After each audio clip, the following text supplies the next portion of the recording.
Isa sa pinakalumang kaugalian ng mga tao ang pagdiriwang ng bagong taon. Paano ito nagsimula? Aba, ewan ko. Pakialam ko dyan. Char. Ang ilan ay nagsasabing nagsimula ito sa mga incheck. Ang ilan ay naniniwala na sinimulan ito ng mga sinaunang Alemanya. At ilan pa rin sa kanila ay nagsabing mula ito sa mga Romano. O ano, naboboard na kayo, no? Di ko rin naman alam to, ginugol ko lang to para magmukha akong matalino. O ito, panoorin nyo na nga lang to, naboboard na kayo eh. Play ko na. Ako si Cleo, 24 years old. Isa akong rockstar.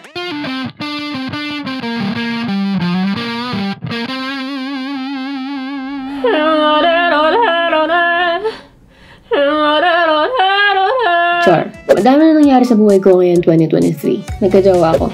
Nag-propose siya sa akin sa mismong concert. Pumunta kaming summer. Pumunta kaming Baguio with Patty. Minsan-balis kami kasama yung pamilya ko. Nag-birthday siya, nag-birthday ako. Moten kaming Vogue together. Pumunta kaming Pride March together, which is special kasi first time niyang pumunta sa Pride na out na siya. Bumalik ako sa pagpipinta. Nasulat namin ang short film namin na Lay and Mar. Pumunta kaming Bali. Bumalik kaming summer para nung kayo magpasko. At syempre bumalik kami sa bahay para mag-New Year. Ito na ang huling sunset ng 2023. Napakaganda. Napakaganda ko. Char. Panoorin nyo na kung paano kami ng New Year. Okay, bye. So yun guys. I miss you so much guys. Mag-iiyaw kami ni Mama. Ako yung magpapaligas ito. Mag-iiyaw tayo ng liempo, ng steak, bangus, tsaka ng tilapia. Ano ang New Year's resolution mo? Wala! Magpapalingas na tayo para makapagsimula tayo mag-ihaw. Ano New Year's resolution mo, Dad? New Year's resolution, kasi marami na sa mga kabarkada ko yung tumingin sa pag-inom, yung smiling garilyo. Kaya New Year's resolution ko, iwasan ko sila. Kaya sa mga barkada ko. Wow! Tingnan mo yung steak ko. Pansin nyo yung steak. Steak yan. Patuyo lang. Ano, sasabi mo? Masarap, masarap. Eh! Nasakot mo sa akin. Alin ako! Eh! Sound! Ha? Sumasaya. Mama, kulang na ata ito. Alaga mo. So yun, after nga namin mag-dinner, naisipan ko munang tumaas. Siguro, ganun nga talaga. Pag tumatanda tayo, parang nawawalan tayo ng mga interest sa mga bagay, kagaya ng Pasko, ng bagong taon. So, after nga namin kumain, natulog muna ako. Dahil napagod din ako sa pagluluto, sa pag-iihaw, kasi medyo mainit nung nag-iihaw ako. Kaya, ramdam na ramdam ko yung pagod after kumain. Pero the moment na malapit nang magputukan at naririnig ko ng maingay na sa labas, bumangon ako.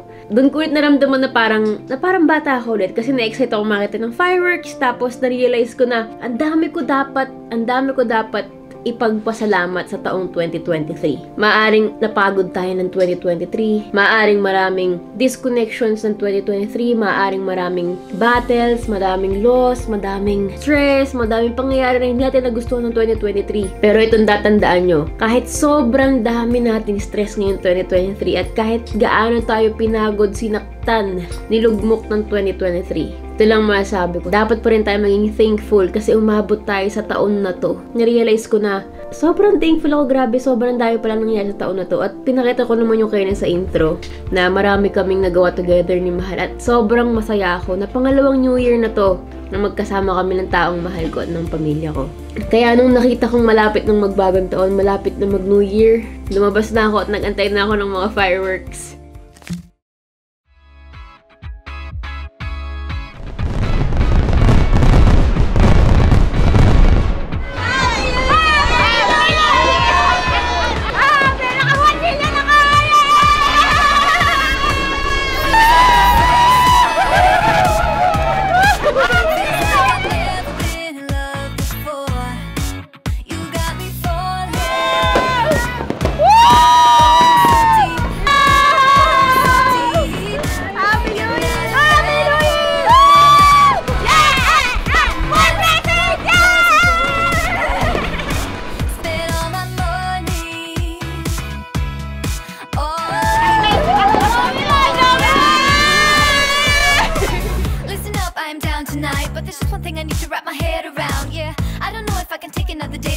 By myself, make a movie, it's time for you to step up. Yeah, it's now or never.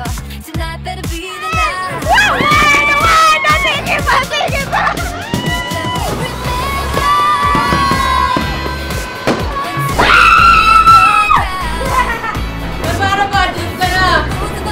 lahat ng palat eh. Happy New Year! Happy New Year! Happy New Year! New Year na ni Wala! New Year na ni Wala! New Year na ni Kia! Cornelio! New Year! Happy New Year!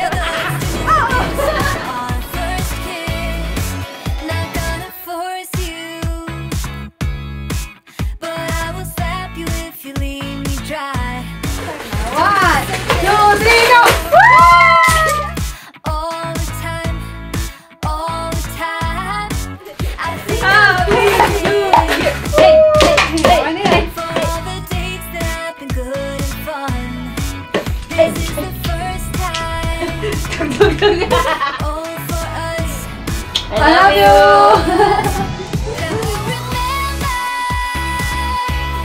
Happy New Year! Happy New Year, Moshi! Happy New Year, Moshi!